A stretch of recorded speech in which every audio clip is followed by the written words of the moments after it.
ఇక్కడ తీర్పులు డిఫరెంట్గా ఉన్నాయి. అందులో దేవుని పిల్లల కొరకు ఒక తీర్పు ఉంది. దేవుని సేవకులు దేవుని సేవకులు, దేవుని ప్రజలు అనేటువంటి వారు దేహంతో చేసిన ప్రతిదానికి లెక్క అప్పగించాలట. మనలో ప్రతివాడు అంటే యేసు విశ్వాసులు, సేవకులు, మనలో అన్నాడంటే అపోస్తలుడైన పౌలు తనతో కూడా కలుపుకొని సంఘంతో మాట్లాడుతున్నాడు. ఇది రోమాపత్రికలో రాయబడింది. 2 కొరింథీ 5:10-11 కూడా రాయబడింది. చదువుతున్నాను. ఎందుకనగా తాను జరిగించిన క్రియల చొప్పున అవి మంచివైనను సరే, చెడ్డవైనను సరే, మంచి మాటలు మాట్లాడే ఉన్నారు, చెడ్డ మాటలు మాట్లాడున్నారు, యూట్యూబ్లో వాక్యం అందించేవాళ్ళు ఉన్నారు, యూట్యూబ్లో తిట్టేవారు ఉన్నారు. వీళ్ళంతా సేవకుల్లో మేము సేవకులని చెప్పుకునేవాళ్ళు ఉన్నారు. దూషించేవాళ్ళు కొందరు ఉన్నారు. వాళ్ళు ఏదో నీతిమంతులు అన్నట్టు, మిగిలిన వాళ్ళంతా దుర్మార్గులు అన్నట్టుగా, వాడికి వచ్చినట్టుగా మాట్లాడేవాళ్ళు ఉన్నారు.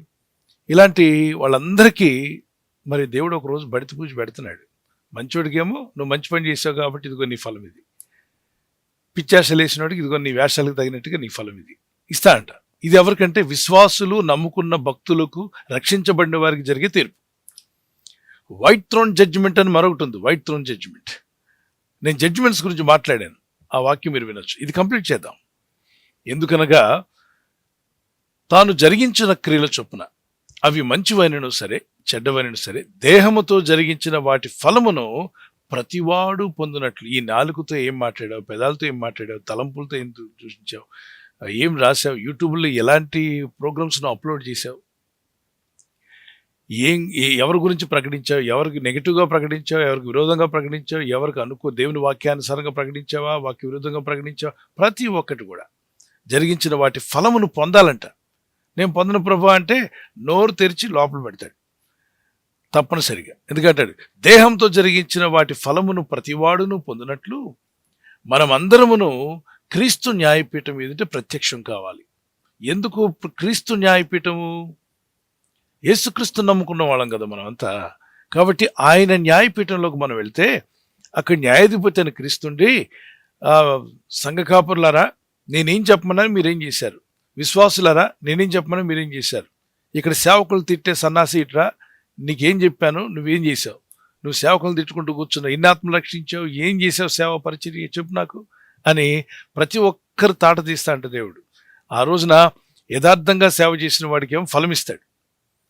అప్పుడు చూస్తున్న విశ్వాసులందరూ అరే ఈయన అలాంటి వాడు అనుకున్నా, ఇలాంటి వాడు యేసుప్రభు బాగానే ఫలం ఇచ్చాడే, యేసుప్రభు బాగానే దీవించారు ఇతన్ని, బలా మంచి దాసుడా నువ్వు నా కొరకు చేసిన సేవిదని ప్రభు మాట్లాడుతున్నప్పుడు అప్పటి వరకు అతని గురించి బ్యాడ్ అభిప్రాయం కొంతమంది చెప్పుండొచ్చు, కానీ ఆశ్చర్యపోతారు. అన్ని కళ్ళు ఆశ్చర్యపోతాయి. అరే ఈ సేవకుడిని యేసుప్రభు వారు ఎంత కనపరిచారంటే నిజంగా ఇతను యేసయ్య దృష్టిలో ఉన్నాడు.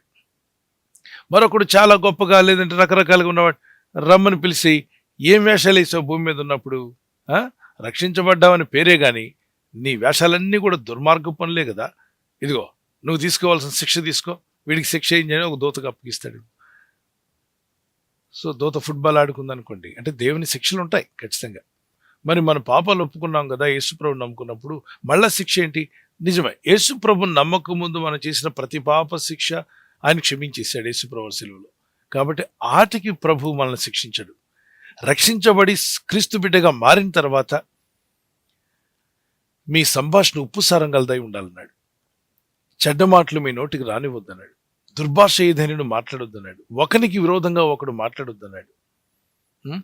మరి గాయపరిచే మాటలు, దూషించే మాటలు, ద్వేషించే మాటలు ఇవన్నీ కూడా దేవుడు లెక్క తీస్తాడు.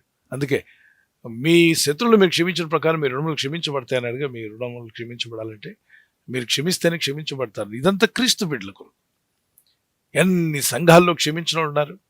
అసలు ముక్కు మొగం ఎరగనోడు కూడా ఊరికే సనుక్కుంటూ ఉంటాడు. ఒక సేవకుడు గురించి, ఒక దైవజనుడి గురించి మరొక ఆయన ఊరికే సనుక్కుంటూ బాధపడిపోతున్నాడు, తిడుతున్నాడు, దూషిస్తున్నాడు. నేను అన్నాను, ఎప్పుడైనా వెళ్ళి ఆయన సేవలో సాయపడ్డావా? 10 రోజులు సేవ చేసావా? ఆ సేవకుడితో పాటు ఆయన చేసే సేవా కార్యక్రమంలో 1 సంవత్సరమైనా కష్టపడ్డావా? లేదండి. 6 నెలలు? లేదు. అసలు వెళ్ళి ఆయన సేవలో పాల్గొన్నావా? లేదు. మరి నీకు ఏం రైట్స్ ఉన్నాయని, ఆయన గురించి నువ్వు అంతగా ఘోరంగా మాట్లాడుతూ దూషిస్తున్నావు? నువ్వు వెళ్ళి ఆయన సేవలో పాల్గొను, ఆయన పరిచయలో పాల్గొను. కాబట్టి ఇలాంటి వాళ్ళు చాలామంది ఉంటారు భూమి మీద. వాళ్ళు పంట కోసమే కోసుకుంటున్నారు, ఎత్తుకుంటున్నారు, విత్తనదంతా కోస్తారు. సో దేవుని బిడ్డలారా, రక్షించబడిన తర్వాత మనమంతా సత్క్రియలు చేయుటకు రక్షించబడ్డామట. తీతు పత్రిక 3వ అధ్యాయం 8వ వచనం చివరి వచనాలు చదువుతున్నప్పుడు మనలను దేవుడు ఎందుకు రక్షించాడు? నీతిమంతులమని రక్షించలేదు, పరిశుద్ధులమని రక్షించలేదు. అందరూ అంతటా పాపం చేసిన వారే, కానీ యేసుక్రీస్తు రక్తము ద్వారా, ఆయన కృప ద్వారా రక్షణ పొందాం. అయితే రక్షించింది ఎందుకు అంటే ఈ పని చేయడానికి. నమ్మక ముందు ఎలాంటి వారమైనా దేవుడు రక్షించాడు నాన్న. పాపులు, దుష్టులు, లోకానుసారంగా అన్ని దేవుడు తొలగించి యేసు రక్తంలో కడిగాడు. రక్షించబడిన తర్వాత సంగతి చెప్తున్నాను నేను ఇక్కడ. ఈ మాట నమ్మదగినది కనుక దేవుని యందు విశ్వాసం ఉంచిన వారు అంటే యేసుక్రీస్తు నమ్ముకున్న వారు సత్క్రియలను శ్రద్ధగా చేయుట యందు, దుష్క్రియలు కాదు, సత్క్రియలు శ్రద్ధగా చేయుట యందు మనసు ఉంచాలి. ఈ మధ్య చాలా మంది మనసు దేవుడు నమ్ముకున్నాం అనే పేరే కానీ చెత్త కార్యక్రమాలు చేయడానికి మనసు బాగా కేంద్రీకరిస్తున్నారు. ఇక్కడ ఏమంటాడు? విశ్వాసం ఉంచిన వారు సత్క్రియ, సత్ ప్లస్ క్రియ అంటే మంచి విషయాలు, మంచి కార్యక్రమాలు, faithful, and that constantly which have believed in God might be careful to maintain good works. These things are good and profitable unto men. ఏమిటట? మనసు ఉంచినట్లు సత్క్రియలు ఎందు శ్రద్ధగా చేయుటకు, సత్క్రియలు మామూలుగా చేయడం కాదు, శ్రద్ధగా చేయటం ఎందు మనసు ఉంచినట్లు మరి నీవి సంగతులను గూర్చి దృఢముగా చెప్పుచుండవలెనని కోరుచున్నాను. ఇవి మంచివి, మనుషులకు ప్రయోజనకరమై ఉన్నవి. మనుషులందరికీ ప్రయోజనకరమైన విషయాలు చేయమన్నాడు. మరి రక్షించబడ్డానని చెప్పి మనుషులకే కాదు, సేవకులకి, విశ్వాసులకి, అందరికీ దుష్ప్రచారాలు చేసుకుంటూ బతుకుతున్న వాళ్ళ లెక్క ఉండదా? దేవుడు తప్పనిసరి లెక్క తీస్తాడుగా. కనుక మనమంతా రక్షించబడిన తర్వాత సత్క్రియలు చేయడానికి రక్షించాడు యేసయ్య.